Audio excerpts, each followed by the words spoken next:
Hello Sanjeev. Hello sir. Good to see you. आज के समय में शिक्षा क्षेत्र में जो बदलाव हो रहे हैं उस बारे में, उस विषय में आपने कई बहुत ही बढ़िया वीडियोस बनाए हैं। मैंने देखे, बहुत अच्छे लगे, बहुत इन्फॉर्मेटिव लगे। Particularly sir Padampat Singhania university के बारे में कुछ खास जानकारी हो तो मुझे बताइए, और हमारे जरिए हमारे दर्शक भी इस बारे में जान पाएंगे। Sir first of all thank you very much sir. आप एक लेजेंडरी कलाकार हैं, गिनीज वर्ल्ड रिकॉर्ड होल्डर हैं, पद्मश्री अवार्ड विजेता हैं और एक समय पर आप लेक्चरर भी रह चुके हैं। यानी आपने भी बच्चों को पढ़ाया है। जब आपने हमारी यूनिवर्सिटी के बारे में जानकर मुझे इनवाइट किया तो मुझे बहुत खुशी हुई सर।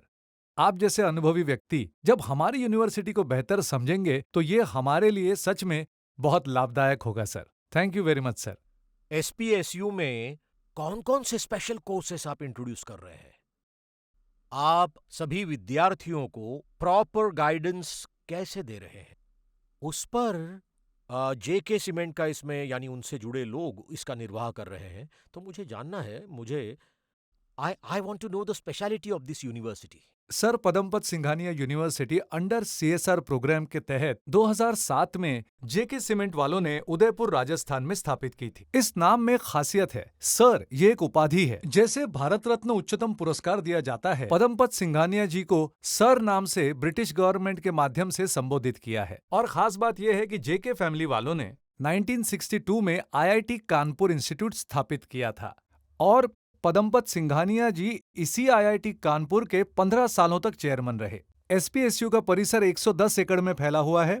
हमारी यूनिवर्सिटी में यूजी, पीजी और पीएचडी प्रोग्राम हैं और इसके साथ ही यूजी में हमारे पास बीबीए, बीबीएलएलबी और बीसीए कोर्स हैं।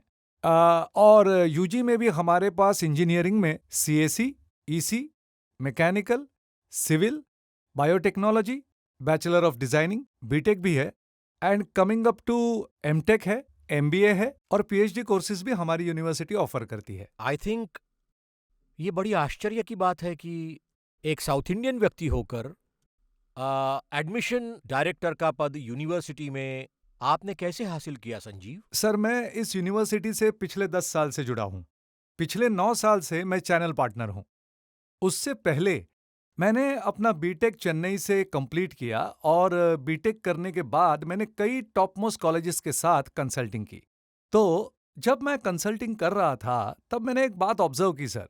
जब बच्चा अच्छा परफॉर्म करता है तो कहते हैं कि हमने पढ़ाया, लेकिन जब वही बच्चा अच्छा परफॉर्म नहीं करता है तो वो कहते हैं कि हम क्या करें। एजुकेशन सिस्टम ऐसा बन गया है, कोई जिम्मेदारी नहीं लेता है। इसी वजह से मुझे डिससेटिस्फेक्शन हुआ। एडमिशन ज्यादा लेना सोल्यूशन नहीं है। ये तो सभी को पता है कि जो पढ़ने वाला स्टूडेंट होता है वो कहीं भी पढ़ लेता है और अगर हम लोग लिमिटेड स्टूडेंट्स रखें तो हर स्टूडेंट को अटेंशन दे सकते हैं, उन पर अच्छा अवलोकन कर सकते हैं कि आखिर वो क्यों नहीं पढ़ पा रहे हैं, कहां पर लैग कर रहे हैं, यह देखा जा सकता है। तो उसी समय हमारे एक फैकल्टी मेंबर थे जो जो एसपीएसयू में असिस्टेंट प्रोफेसर थे। उन्होंने मुझे बुलाया कि सर एक बार कैंपस आकर तो देखिए। तो उनके इनविटेशन पे मैं वहां पर गया। मैंने कैंपस देखा और वहां की 3 बातें मुझे बहुत अच्छी लगी। लिमिटेड स्टूडेंट्स का इंटेक, पूरा कैंपस रेसिडेंशियल है, फैकल्टी भी वही रहती है। सो मैंने तभी डिसाइड किया जब हम कोई काम करते हैं हमारे बच्चों की नजर में भी हमारी रिस्पेक्ट होनी चाहिए। उनके ज्वाइन होने के बाद हमें उन्हें भूलना नहीं है। ज्वाइनिंग के 4 साल बाद या 3 साल बाद उनके ग्रेजुएशन की जिम्मेदारी लेने के कॉन्सेप्ट से ही मैंने चैनल पार्टनर के रूप में ज्वाइन किया था। लगातार 9 साल तक मेरी मेहनत से कई स्टूडेंट्स ने वहां एडमिशन ली, पढ़ाई पूरी की, अब्रॉड में अच्छी पढ़ाई कर बढ़िया जॉब्स भी हासिल किए। 9 साल बाद हमारे मेन मैनेजमेंट जेके मैनेजमेंट ने मुझे परखा, एडमिशन डायरेक्टर पोस्ट से मुझे सराहा और मेरी जिम्मेदारी बढ़ा दी। जब मैं चैनल पार्टनर था मैं अपनी जिम्मेदारी से नहीं मुकरा। अब डायरेक्टर के रूप में जब मैनेजमेंट ने मुझे इतनी बड़ी पोजीशन दी है तो मेरी जिम्मेदारी और बढ़ गई, जिससे मैं कैंपस में रेगुलरली ज्यादातर उदयपुर कैंपस में रहने लगा। और हर बच्चे से और हर पेरेंट से मेरा एक ही कहना है कि बच्चों की 100% जिम्मेदारी मेरी। मैंने कॉलेज में बतौर लेक्चरर काम किया है। छात्रों की पढ़ाई में रुचि कैसे बढ़ाएं, उसके लिए उन्हें कैसे पुश किया जाए, जैसा कि आपने कहा कि सिर्फ एकेडमिक शिक्षा ही नहीं बल्कि उन्हें जीवन के हर पहलू की शिक्षा दी जाए, यही मेरी कोशिश रहती थी। What's your support to the students from your university? Sir ये बहुत अच्छा पॉइंट है। अब ऐसा है, अगर हम एजुकेशन सिस्टम की बात करें तो हमारा काम पढ़ाना है, हमने कर लिया, अब आगे का जो भी है आप देख लो। हमारा कॉन्सेप्ट ऐसा नहीं है, बल्कि कैंपस में ही फैकल्टी का होना, सैटरडे संडे बच्चों को एडिशनल सपोर्ट चाहिए तो वो देना। और अगर आप टेक्नोलॉजी वगैरह की बात करते हैं, आर्टिफिशियल इंटेलिजेंस हो, मशीन लर्निंग हो, क्लाउड टेक्नोलॉजी, डेटा साइंस, इन टेक्नोलॉजीज की बात तो करते हैं, पर इन टेक्नोलॉजीज के लिए प्रैक्टिस बहुत जरूरी है सर। जो भी ज्यादा प्रैक्टिस करता है ना ब्रह्मानंद जी, गारंटी सर मैं कह रहा हूं 100% में ज्यादातर बच्चे जरूर सक्सेसफुल हो जाते हैं। और वो इसलिए होते हैं क्योंकि एक्सपर्ट फैकल्टीज का उन्हें बैकअप होता है। एक बात और है, अब ये सभी बच्चे मतलब एक एज ग्रुप के, इनका ऐसा होता है पूरा दिन पढ़ने के बाद बच्चे जब शाम को घर आते हैं तो घर आने के बाद उनके एज ग्रुप वाले कितने होते हैं? बहुत बहुत कम ही होते हैं। पर चूंकि हमारा रेसिडेंशियल कैंपस है, उनको उनके ही एज ग्रुप वालों के साथ बात करने मिलती है और नॉलेज शेयरिंग होता है। फर्स्ट ऑफ ऑल किसी सब्जेक्ट का नॉलेज शेयरिंग होता है, यानी कि समझो किसी को कोई सब्जेक्ट समझ में नहीं आया हो और किसी को समझ में आ गया हो, तो दोनों आपस में टॉपिक शेयर कर सकते हैं। और अगर तब भी क्लैरिटी ना आए तो सैटरडे संडे फैकल्टी का एडिशनल सपोर्ट ले सकते हैं। ऐसी सुविधा हमने कराई है ब्रह्मानंद जी। बहुत इंटरेस्टिंग क्वेश्चन है ये कि एसपीएसयू यूनिवर्सिटी में, आपके यहाँ सुना है स्कॉलरशिप भी दी जाती है। ये बताइए, ये स्कॉलरशिप कैसे देते हैं? क्या प्रामाणिकता पर आधारित ये स्कॉलरशिप विद्यार्थियों को दी जाती है Sanjeev? Being a CSR programme, JK cement वाले ऑलमोस्ट 22 करोड़ तक का स्कॉलरशिप दे रहे हैं सर। ये स्कॉलरशिप भी फर्स्ट ईयर देने के बाद सीजीपीए कम होने के बावजूद भी पूरी फीस नहीं मांगी जाती। 4 सालों तक सेम स्कॉलरशिप होती है और मेरिटोरियस स्कॉलरशिप कहते हैं इसे। मान लीजिए किसी स्टूडेंट को 10th स्टैंडर्ड या 12th स्टैंडर्ड में 90 अबाव हो तो स्ट्रेट अवे 60% स्कॉलरशिप। 80 to 90 के बीच में मिले, यानी 10th या 12th में, तो 50% स्कॉलरशिप। अब 60 to 80% मिनिमम हमारे यहाँ 60% होने चाहिए। 60 to 80 के बीच में अगर हो तो 40% स्कॉलरशिप, वो भी पूरे 4 सालों के लिए। इसलिए हमारे यहाँ बहुत कम फीस में ही यूनिवर्सिटी की ये सारी फैसिलिटीज हैं। सीएसआर प्रोग्राम के अंतर्गत जेके सीमेंट स्पॉन्सर कर रहा है, इसीलिए कर पा रहे हैं। मोर ओवर जेके वाले इतने 22 करोड़ रुपीस दे रहे हैं स्टूडेंट्स को स्कॉलरशिप के नाम पर। ये सच में बहुत ही बढ़िया बात है। संजीव जी, हमारे देश में इतनी सारी यूनिवर्सिटीज हैं, स्टैंडर्ड है जिनका, ऐसी यूनिवर्सिटीज हैं, बहुत हाई रैंकिंग वाली यूनिवर्सिटीज भी हैं। ऐसे में कोई भी स्टूडेंट सिर्फ आपकी यूनिवर्सिटी को ही क्यों चुने? हमें बताइए क्या क्या खासियतें हैं आपकी यूनिवर्सिटी की? सर ये बहुत ही बढ़िया सवाल है सर। अब क्या है ना सर कि जब हम यूनिवर्सिटी की बात करते हैं, किसी भी यूनिवर्सिटी के स्टैंडर्ड्स की बात करते हैं, तो जब सारी फैसिलिटीज होती है तभी यूनिवर्सिटी का स्टैंडर्ड बनता है।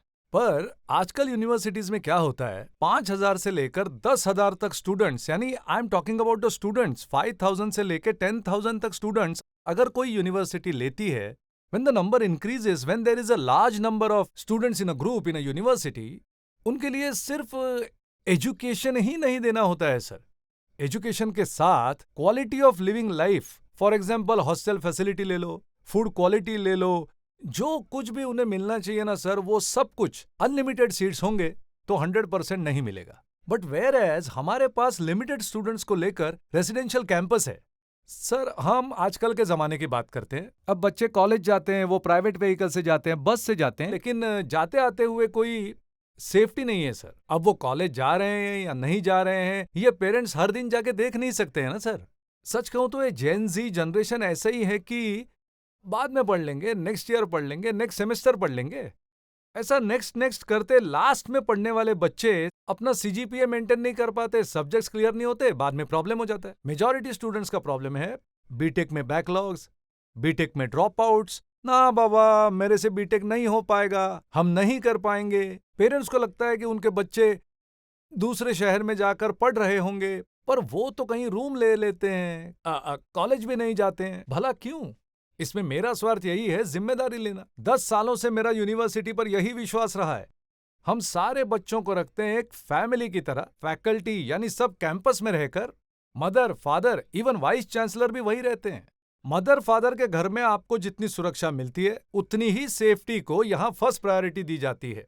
तो हमारी यूनिवर्सिटी में सेफ्टी कंसर्न्स का खास ध्यान रखा जाता है। प्लस जब हम लिमिटेड स्टूडेंट्स लेते हैं तो हर तरफ से जो क्वालिटी एजुकेशन उन्हें मिलनी चाहिए, quality of living style, everything can be taken care of. कोई छात्र अगर लैग हो रहा है, if they are not able to cope up with their technical course, we do take care of that. Sanjeev ji, एक और question. Generally state to state जब बदलाव होता है, फूड हैबिट्स भी बदलते हैं। साउथ का खाना बनाने का अपना तरीका है, नॉर्थ का अपना तरीका है। अगर वहां आपकी यूनिवर्सिटी में किसी और राज्य से छात्र जाए, फूड फैसिलिटीज आप उसे किस तरह से प्रोवाइड करते हो? आप इस विषय में किस तरह के मेजर्स लेते हैं, जरा इसके बारे में भी खुलकर बताइएगा। सर, सबसे पहले जो पेरेंट्स या स्टूडेंट्स का सवाल आता है वो फूड के लिए होता है। क्या उन्हें उनके क्षेत्र में जो फूड मिलता है वो फूड मिलेगा? बच्चों को वातावरण कैसा मिलेगा? हमारे यहाँ स्टूडेंट्स ही फूड कमेटी के सदस्य बनते हैं, वही मेंबर होते हैं, तो वो खुद ही निर्णय लेते हैं कि उस महीने कैसा भोजन बनेगा, क्या क्या बनेगा। जैसे सुबह के नाश्ते में क्या होगा, दोपहर के भोजन में क्या होगा, रात के खाने में क्या होगा, सब वही डिसाइड करते हैं। तो according to the choice of the students test, बच्चों की ही कमेटी फूड का मेन्यू तय करती है, और ये जो मेन्यू है वो हर महीने डिसाइड होता है। राजस्थान का नाम सुनते हैं तो रेगिस्तान सामने आता है। वहां भयानक गर्मी होती है। ऐसी जगह किसी और जगह से, राज्य से आए हुए विद्यार्थी कैसे रह पाते हैं? वो वहां कैसे सरवाइव करते हैं? ये ऐसे कुछ डाउट्स हैं मेरे मन में, वो आप कैसे क्लियर करेंगे? सर, राजस्थान जो है वो भारत का सबसे बड़ा राज्य है। हम राजस्थान के साउथ पार्ट में आते हैं। जैसे जयपुर, जैसलमेर नॉर्थ साइड में है तो वहां गर्मी बहुत पड़ती है सर, पर हमारा साउथ पार्ट ऑफ राजस्थान है, और ये जो एरिया है इसे कश्मीर ऑफ राजस्थान कहा जाता है सर। जब सर्दी का मौसम आता है तो टेम्परेचर 8 to 10 डिग्रीज तक गिर जाता है। Udaipur is called city of lakes. May, June and July second week, यानी 2.5 months जब समर होता है, तब बच्चों को हम समर हॉलीडेज देते हैं। तो सभी बच्चे अपने होम टाउन में होते हैं सर, इसलिए धूप या गर्मी से घबराने वाली बात ही नहीं है सर। और वॉर जोन की अगर बात करें तो हम पाकिस्तान बॉर्डर से अराउंड 800 to 900 किलोमीटर्स के डिस्टेंस पे। तो ये जो अफवाहें हैं कि राजस्थान माने वॉर जोन, रेगिस्तान, ऐसी कोई बात नहीं है। Udaipur is in the south part of Rajasthan, Gujarat, Ahmedabad के पास में पड़ता है। So climatic conditions are really good sir. एक बहुत ही दिलचस्प सवाल मेरे मन में आ रहा है संजीव जी। सभी बच्चे पढ़ने के लिए जा रहे हैं, किसी कॉलेज में ज्वाइन करें या यूनिवर्सिटी में या फिर स्कूल में, तो उनके मार्क्स बहुत मायने रखते हैं। कितना परसेंटेज आया है, यूनिवर्सिटी रैंकिंग, डिस्टिंक्शन वगैरह वगैरह वगैरह, सभी जगहों पर they are giving much importance to marks. तो बच्चे ज्यादा से ज्यादा मार्क्स कमाएं, इसके लिए आप उन्हें कैसे तैयार करते हैं? किस तरह का स्पेशल गाइडेंस देते हैं, ये हमें बताइए। सर, जैसे मैंने आपको इंडस्ट्री ओरिएंटेड करिकुलम बताया, इंडस्ट्री पार्टनरशिप, जैसे L&T हो या जेबिया हो, अगर आप देखें तो हम बच्चों को इन सभी एस्पेक्ट्स में द बेस्ट देते हैं ताकि उन पर प्रेशर ना हो। इंडस्ट्रियल करिकुलम जो मैंने बताया, बिना प्रेशर के हम ये सब कुछ दे रहे हैं, पर यहाँ ग्रेजुएशन तक जब आते हैं बच्चों को खुद ही पढ़ना होता है सर। यूनिवर्सिटी एक प्लेटफॉर्म देती है, उस प्लेटफॉर्म में सर एक क्लासरूम में जैसे सभी 60 बच्चों को एक रैंक नहीं मिल सकता, उतना ही प्रैक्टिकली स्टूडेंट्स को उस एनवायरनमेंट में सर, हमारे पास जैसा मैंने कहा, बाहर से आना या बाहर जाना ऐसा कुछ होता नहीं है। शाम होते ही बच्चे कैंपस में ही होते हैं, एक एज ग्रुप वाले एक ही जगह। आपने बिल्कुल सही कहा, यानी कि इट्स लाइक योर होम, घर, जहाँ yes. पिताजी, माँ, भाई, बहन सब लोग फैमिली साथ अंडर मिलकर वन रहते रूफ, हैं, एक फैमिली परिवार अंडर बनता वन है। रूफ, ऐसा हाँ, concept family under one roof, ये कॉन्सेप्ट Yes, बहुत ही बढ़िया है। yes. सच में yes, nice, right. Nice. So technology के नजरिए से सेम एज ग्रुप वाले होते हैं, जिससे नॉलेज शेयरिंग इजी हो जाता है। संजीव जी, पता नहीं मुझे जिक्र करना चाहिए या नहीं, बिल्कुल शुरू से ही north south, north south, north students, south students, यानी ये फर्क है। अक्सर ऐसा होता है सभी जगह, वो नॉर्थ वाले, हम साउथ वाले, न जाने क्यों पर यह सोच बचपन से ही हम में पनपती आ रही है। लेकिन इस सोच को पीछे छोड़कर we are all one, we are all Indians, we are all students of India. क्या आप इसके लिए कुछ कर रहे हैं? Moreover, the most dangerous thing in all universities, what I have observed recently, बहुत ही गंभीर मामला है ये, द डेविल ऑफ रैगिंग। ये रैगिंग रोकने के लिए खास करके मैं ये पॉइंट स्ट्रेस करके आपको पूछ रहा हूं कि आपकी यूनिवर्सिटी में इसके लिए क्या योजना है? सर, एंटी रैगिंग सेल्स हैं हमारे पास। 2007 में इसकी स्थापना हुई थी। तब से लेके आज तक हमारे कैंपस में एक भी रैगिंग की कंप्लेंट नहीं है, क्योंकि हमारा एनवायरनमेंट ही ऐसा है राइट, सर, राइट, जहाँ राइट। पर वाइस चांसलर से वेरी गुड। लेकर फैकल्टी भी कैंपस में रहती है, जैसे माता पिता के रहने पर बच्चे बहुत बढ़िया। दायरे में रहते हैं। तो हमारे पास ऐसी कोई शिकायत नहीं आई है। और अगर कभी गलती से कोई रैगिंग हो भी जाता है, मतलब गलती से, तो ऐसी सिचुएशन में इस एंटी रैगिंग सेल में कंप्लेंट करने से इमीडिएटली उन पर एक्शन लिया जाता है। तो अगर कोई स्टूडेंट शिकायत करना चाहता है तो हमारी एंटी रैगिंग सेल में स्टूडेंट्स भी शामिल हैं, जिनसे वो सीधे संपर्क कर सकता है बिना किसी झिझक के। पर जहां तक मुझे पता है, आज तक रैगिंग की कोई समस्या आई ही नहीं। अब बात करते हैं नॉर्थ और साउथ की। अब ऐसी कोई फीलिंग भी तब आती है जब हम अलग अलग रहें। ऐसे ही डिफरेंशिएशन की शुरुआत होती है, लेकिन जब एक ही छत के नीचे एक ही परिवार की तरह मिलकर रहेंगे तो ऐसी बात ही नहीं रहेगी। सही है, नाइस, वेरी गुड। अब एक मजेदार सवाल है संजीव जी। आज तक तो जो भी कहा, जो भी किया, कैसे पढ़ना है, क्या पढ़ना है, सब्जेक्ट क्या है, कोर्स क्या है, ये सब कुछ तो ठीक है। पर इन सब के साथ we need entertainment, cultural activities, क्योंकि मैं खुद कल्चरल साइड को बिलोंग करता हूं। ऐसे में आपकी यूनिवर्सिटी में बच्चों के लिए किस तरह की एक्टिविटीज होती हैं? कल्चरल एक्टिविटीज को आप किस तरह बढ़ावा देते हैं? क्या है, हमेशा सिर्फ पढ़ाई पे फोकस करके चलने की बजाय थोड़ा अलग तरीके से पढ़ाई के साथ साथ कलाओं को भी बढ़ावा दिया जाए, जैसे डांस हुआ या ये म्यूजिक हुआ, पेंटिंग हुआ, फाइन आर्ट्स। तो इनको बढ़ावा देने के लिए आपकी यूनिवर्सिटी में क्या चांसेस हैं, क्या मौके हैं? आप इसके लिए क्या कदम उठा रहे हैं? I want that information. Sir, अपने कल्चर और ट्रेडिशन को ना मिस करते हुए इवन संक्रांति के समय में भी उससे जुड़े सभी रीति रिवाज हमारे यूनिवर्सिटी कैंपस में, मतलब संक्रांति सेलिब्रेट करते हैं, उगादी सेलिब्रेट करते हैं। तो इस वजह से उन्हें ये नहीं लगता कि वो त्योहार में घर नहीं जा पाए हैं। इसीलिए बच्चों के लिए हम रंगोली कंपटीशन रखते हैं, काइट फ्लाइंग रखते हैं। ऐसे और भी त्योहार है। विनायक चतुर्थी में हमारे कैंपस में गणेश जी की पूरे उल्लास से 10 दिनों तक पूजाएं होती हैं।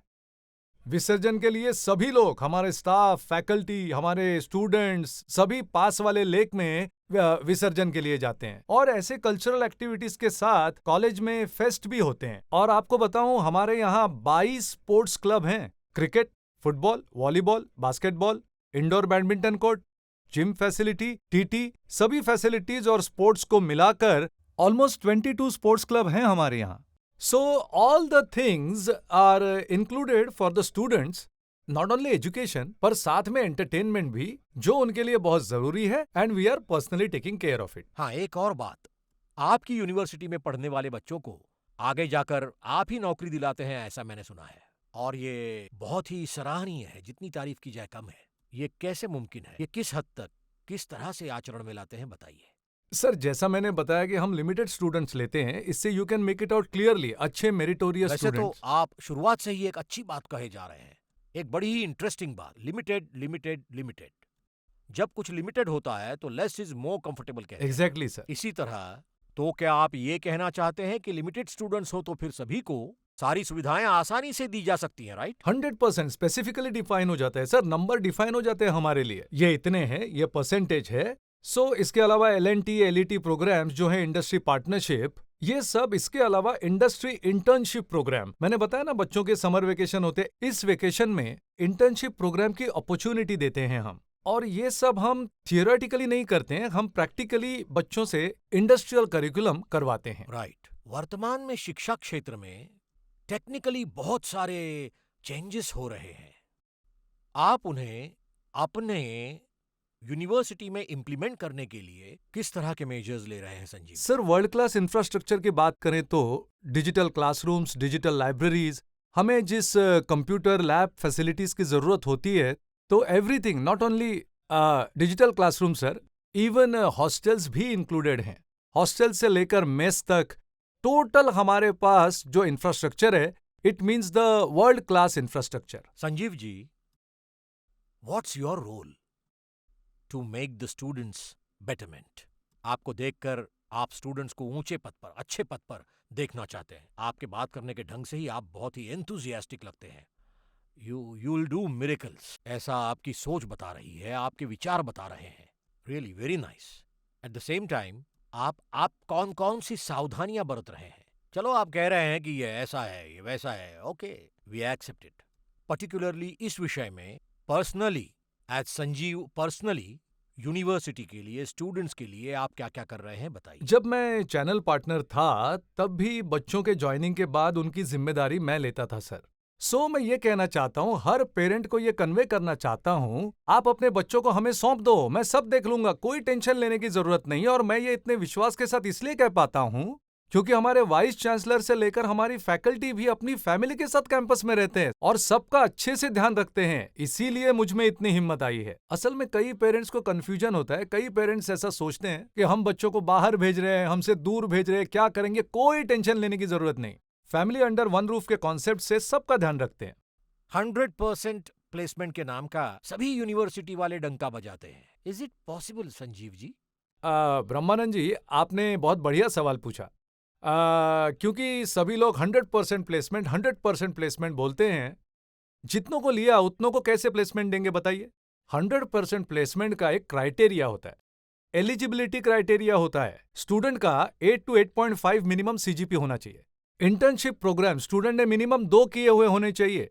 उस पर वर्कशॉप्स, खासकर कई वर्कशॉप्स होते हैं। मैं एक वर्कशॉप के बारे में बताता हूं, कम्युनिकेशन स्किल्स। आजकल पेरेंट्स स्टूडेंट चाहते हैं कि उन्हें गूगल, माइक्रोसॉफ्ट में जॉब मिले, पर वो कम्युनिकेशन स्किल्स में नील होते हैं। Student has to practice himself, उसे प्रैक्टिस करनी पड़ती है। इसके बाद मिनी प्रोजेक्ट्स, लिस्ट बहुत लंबी है सर। जो भी इस लिस्ट को कंप्लीट कर पाता है उसे प्लेसमेंट जरूर मिलती है। इस सर पदमपद सिंघानिया यूनिवर्सिटी का एकेडमिक कैलेंडर भी है क्या? यस सर, एसपीएसयू यानी सर पदमपत सिंघानिया यूनिवर्सिटी में एकेडमिक कैलेंडर फॉलो होता है। जब स्टूडेंट ज्वाइन करते हैं तब उन्हें एकेडमिक कैलेंडर दिया जाता है।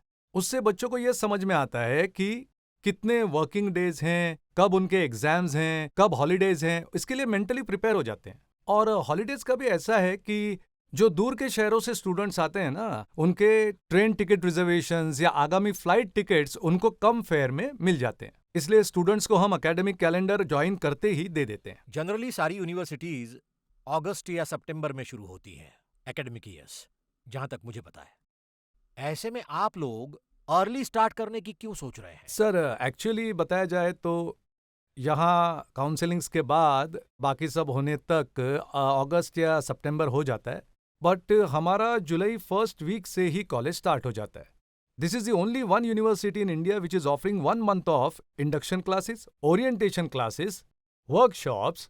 जो इंडस्ट्री एक्सपर्ट्स होते हैं वो ये सभी करवाते हैं, क्योंकि आज हम सब टेक्नोलॉजी की बात करते हैं, पर इस टेक्नोलॉजी को समझना किसे है? स्टूडेंट्स को ही तो समझना चाहिए। 1 महीने तक अगर इनकी प्रैक्टिस कराई जाए, जो कोर्स उन्होंने लिया है, जो करते, मान लीजिए उनके भाई के कहने पर या रिलेटिव के कहने पर किया हो, कर लेते हैं, पर 1 महीने के लिए आकर उनके एक्सपीरियंस करने से they understand what course they are going to study. इस बीच अगर उन्हें कुछ चेंजेस करने हो तो उन्हें इंटरनली कोर्स चेंज करने की अपॉर्चुनिटी होती है फॉर ब्राइट फ्यूचर। आपकी यूनिवर्सिटी में हॉस्टल फैसिलिटीज के बारे में बताइए। सर हमारे कैंपस में एक ही तरह का हॉस्टल है, वो भी 2 शेयरिंग वाले रूम्स। एक रूम में 2 स्टूडेंट्स रहते हैं शेयरिंग में, तो 2 स्टूडेंट्स के लिए 1 फैन, 1 एसी, 1 बेड काफी हो जाता है। पर जेके वालों का मानना है कि उस एज के बच्चों में किसी को फैन चाहिए, किसी को नहीं चाहिए, किसी को लाइट चाहिए तो किसी को नहीं चाहिए। इसलिए रूम में 5 फीट का पार्टीशन होता है, ऑपोजिट बेड्स होते हैं, सेपरेट फैंस होते हैं, सेपरेट लाइट्स होती है, सेपरेट कबर्ड्स होता है, विंडोज भी सेपरेट, ऐसी फैसिलिटीज होती हैं। वॉशरूम्स का कहें तो एवरी 5 रूम्स का कॉमन होता है। वो इसलिए क्योंकि बच्चे जो इस एज के होते हैं ना, वो हाइजीन मेंटेन नहीं करते हैं ठीक से, इसलिए वॉशरूम्स कॉमन हो तो हमारे सुपरवाइजर्स उनका ध्यान रखते हैं। संजीव जी, पेरेंटल पोलिसिंग इस नाम से कुछ नया इंट्रोड्यूस किया है आपने, उसके बारे में बताइए। सर पेरेंटल पोलिसिंग यानी, अब मैं बताऊं, लगभग इतने सालों के एक्सपीरियंस में हम चाहे जितना देखें, जितना कंट्रोल करें, जितना समझाएं, उनकी उम्र ही वैसी होती है। अब अगर मैं अपनी बात करूं तो मानिए कि हमारे राज्य से 600 से 800 बच्चों ने एडमिशन लिया है। मैं कहता हूं कि पेरेंट्स को आप एक पेरेंट में एक स्लॉट देता हूं, ओके?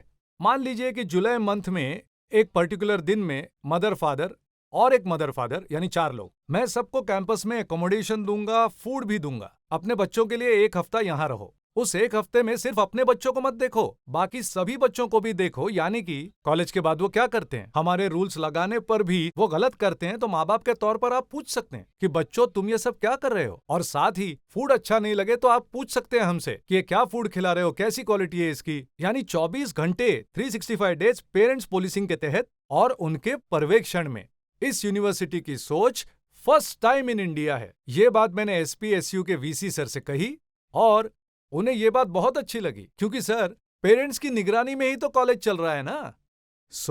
इस सोच को भी ओके किया और पेरेंट्स पोलिसिंग को हमारे यहाँ लागू किया। तो 600 से 800 पेरेंट्स जब भी उन्हें मौका मिले तो 1 हफ्ते के लिए एक बार हमारे दिए हुए लिस्ट के मुताबिक 1 वीक आकर हमारे कैंपस में रहे। उनकी सारी फैसिलिटीज का ध्यान हम रखेंगे। तो पेरेंट पोलिसिंग की इसे इंट्रोड्यूस करने की सोच मेरी थी। वेरी गुड संजीव, मैं बहुत खुश हूं। सच में मेरी खुशी की कोई सीमा नहीं है, कारण कि एक यूनिवर्सिटी को जो जो सावधानियां बरतनी चाहिए, पर्टिकुलरली स्टूडेंट्स के साइड से सोचकर उन्हें किस तरह के दायरों और पद्धतियों में रहना है, और ऊपर से ये किसी पनिशमेंट की तरह भी न होकर सॉफ्टली प्यार से उन्हें समझाते हुए, उनके भविष्य को ध्यान में रखते हुए, पर्टिकुलरली सभी का एक परिवार की तरह रहना, वाइस चांसलर से लेकर सबका एक ही कैंपस में साथ रहना, और ये सब बच्चों की मानसिकता समझकर कैसे करना है, क्या करना है, वैसी हॉस्टल की व्यवस्था, ये सब आपके मुंह से सुनकर इतनी बढ़िया यूनिवर्सिटी, रियली बहुत ही अच्छी यूनिवर्सिटी, डेफिनेटली सारे बच्चों को यहीं पढ़ना चाहिए, ऐसा मैं मान रहा हूं। पर एक बात जरूर कहना चाहूंगा, ये सब कहने सुनने में अच्छा लग सकता है। पेरेंट्स, यू गो एंड आप खुद जाकर देखिए अच्छी तरह से, आपको सही लगे, अच्छा लगे, तभी अपने बच्चों को वहां पढ़ने के लिए भेजिए। उन्हें कभी नॉर्थ साउथ में फूड में कभी अंतर महसूस नहीं हो, और एनवायरनमेंट की भी कोई दिक्कत नहीं है, उसका आप पूरा ध्यान रख रहे हैं। इतनी बढ़िया जानकारी देने के लिए बहुत बहुत धन्यवाद। I wish you all the best my dear Sanjeev. Once again you will hit the headlines. Thank you. Thank you so much, शुक्रिया। sir. I really धन्यवाद। have no words. Thank you, sir. My Thank you pleasure. very much.